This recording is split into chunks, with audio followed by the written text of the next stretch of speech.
Hello नमस्कार दोस्तों मैं हूं ईश्वर सिंवर।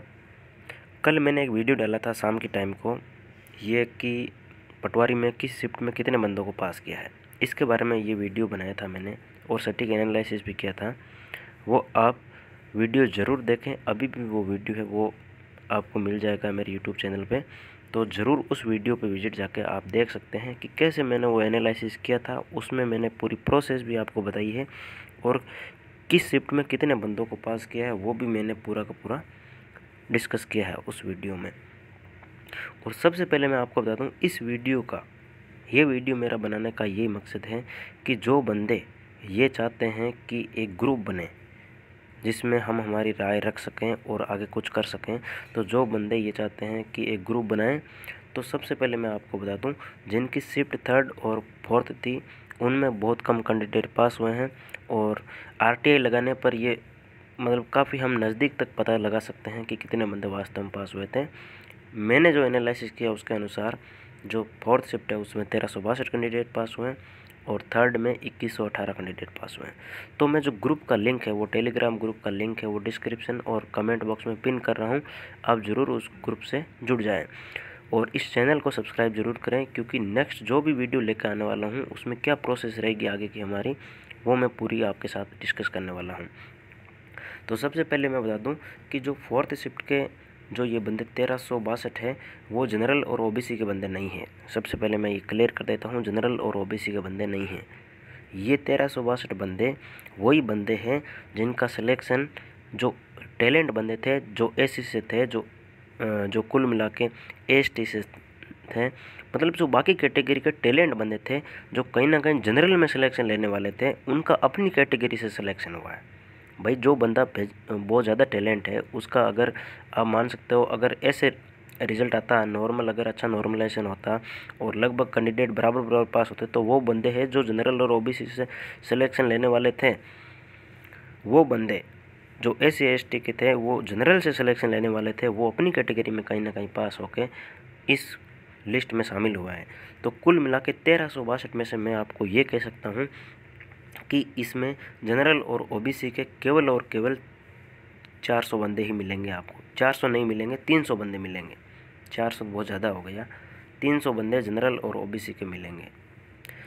अगर आप एक अनुमान लगाएं तो जनरल और ओबीसी के 300 बंदे कुल मिला के 1362 में से मिलते हैं, तो आप ये सोच सकते हैं कि फाइनल लिस्ट आएगी तो कितने बंदों का जनरल और ओबीसी सिलेक्शन होगा। तो मैं इसका आधा तो करना ही पड़ेगा, क्योंकि अभी डबल कैंडिडेट पास हुए हैं तो 150 रहे, और 150 में से कुल मिला के जो फाइनल कट ऑफ है वो कहीं ना कहीं थोड़ी हाई रहेगी। तो जिसके भी 4th शिफ्ट में लगभग 240 से अबोव मार्क्स आएंगे, वही बंदा है वो 4th शिफ्ट में सिलेक्शन लेने वाला है। तो 240 से ज़्यादा बहुत कम कैंडिडेट है। तो मैं मानता हूँ कि जो 150 होने चाहिए वो 150 नहीं होकर 100 ही कैंडिडेट रहेंगे। 100 कैंडिडेट वो है जिनका जनरल और ओबीसी में फाइनल सिलेक्शन होने वाला है। जो फाइनल कट ऑफ आएगी उसमें 4th शिफ्ट से केवल 100 बंदे। अब आप सोच सकते हो कि 4th शिफ्ट से केवल 100 ही बंदे होंगे जिनका सिलेक्शन हो। आप चाहे तो आरटीआई लगा लेना कि लास्ट में फाइनल सिलेक्शन में 4th शिफ्ट में कितने बंदों का सिलेक्शन होगा। केवल और 100 या 150 बंदों का ही सिलेक्शन होने वाला है, उससे ज़्यादा नहीं होने वाला है। अब देखो ये 300 बताया ना मैंने आपको, इसमें आप ऐसे भी देख सकते हैं कि 1362 में से लगभग 600-700 कैंडिडेट तो होते ही हैं जो अपनी कैटेगरी में सिलेक्शन लेते हैं, एससी एसटी और ईडब्ल्यूएस वगैरह में सिलेक्शन लेते हैं। लेकिन इसमें क्या हुआ, जो बंदा ईडब्ल्यूएस का है वो कहीं ना कहीं जनरल से सिलेक्शन लेने वाला था, लेकिन इस नॉर्मलाइजेशन प्रोसेस के कारण वो अपनी कैटेगरी में पास हो रहा है, ईडब्ल्यूएस से उसका सिलेक्शन हो रहा है, इसलिए वो ईडब्ल्यूएस में तो आ रहा है लेकिन जनरल में नहीं आ रहा, इसलिए कैंडिडेट हो गई कम। और जो कैंडिडेट आए हैं वो ईडब्ल्यूएस एससी एसटी कैंडिडेट हैं। ओबीसी और जनरल के कैंडिडेट इन 1362 में भी बहुत कम है, इसलिए ये कहीं ना कहीं है वो 4th शिफ्ट के साथ एक अन्याय हुआ है। और 3rd शिफ्ट है उसमें भी 2118 है, बहुत कम कैंडिडेट है। अगर देखें तो 3rd शिफ्ट में भी कैंडिडेट है वो कम है, इसलिए 3rd शिफ्ट में भी कुल मिला के थोड़ा सा 3rd शिफ्ट का पेपर भी था वो उतना आसान नहीं था, पैसेज भी उसमें थोड़ा लॉन्ग आया था। तो मेरे हिसाब से 3rd और 4th शिफ्ट में मेरे आसपास तो किसी का सिलेक्शन हुआ नहीं है। ज़्यादातर सिलेक्शन है वो शिफ्ट 1 और शिफ्ट 2 से ही हुए हैं। शिफ्ट 1 में लगभग जो बंदे थे, क्योंकि शिफ्ट 1 में आपको पता है लड़कियां थी, तो लड़कियां होने से उस शिफ्ट का एवरेज सबसे कम रहा। मैंने ये वीडियो आज से लगभग 1 महीने पहले बनाया था पटवार कटो पे, नॉर्मलाइजेशन पे। उसमें मैंने बताया है, वो वीडियो अभी भी मेरा यूट्यूब पे पड़ा है। उसमें मैंने कहा था कि पेपर कोई भी आसान हो कोई भी हार्ड हो, उससे कोई फ़र्क नहीं पड़ेगा, कुल मिला के फ़ायदा शिफ्ट 1 को होने वाला है, वो मैंने उस वीडियो में बताया था। तो बहुत सारे लड़कों ने ये कमेंट किया कि क्या लड़कियां होशियार नहीं होती क्या, ऐसा कैसे कह सकते हो कि 1 शिफ्ट को फ़ायदा होगा, पहली शिफ्ट को फ़ायदा होगा। तो मैंने उसमें बताया था होशियार तो होती है, लेकिन एवरेज मार्क्स है वो गर्ल्स का कम रहता है। क्योंकि एवरेज मार्क्स कम क्यों रहता है, आप देख लीजिए, लड़कियों की कट ऑफ कम रहती है, लड़कों से कितनी कम रही है।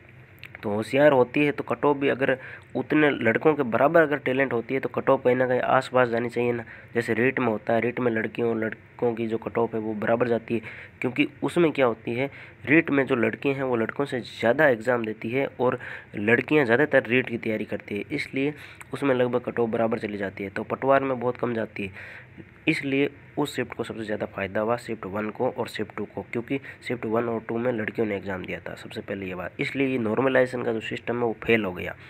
नॉर्मलाइजेशन का सिस्टम, अगर लड़कियों का एग्ज़ाम सभी पारियों में रहता बराबर बराबर तो नॉर्मलाइजेशन भी फेल नहीं होता इसमें। इसलिए जो नॉर्मलाइजेशन का फंडा था वो कुल मिला के फेल हो गया इसमें, क्योंकि जो शिफ्ट थी वो सही नहीं बनाई थी जो फर्स्ट और सेकंड में है। 2 शिफ्टों में सभी लड़कियों को एग्ज़ाम दिलवाने के कारण कुल मिला के जो नॉर्मलाइजेशन का मैटर है वो पूरा फेल हो गया और 4th शिफ्ट को कहीं ना कहीं उसका खामियाजा उठाना पड़ा है। तो सबसे पहले मैं आपको बता दूं, मैं कमेंट बॉक्स में लिंक दे दूंगा टेलीग्राम का, आप उस लिंक से टेलीग्राम चैनल को ज्वाइन कर लीजिएगा और जो भी आपको मैसेज करना है वो आप मैसेज भी कर सकते हैं। उसमें एक मैसेज का भी सिस्टम है, मैं आपको वो बता दूंगा कैसे करना है आपको। तो दोस्तों, जो ये एनालिसिस मैंने किया था वो आपको कैसा लगा सब्सक्राइब ज़रूर करें और लास्ट में लाइक करके जाएं चैनल को। जय हिंद, जय भारत।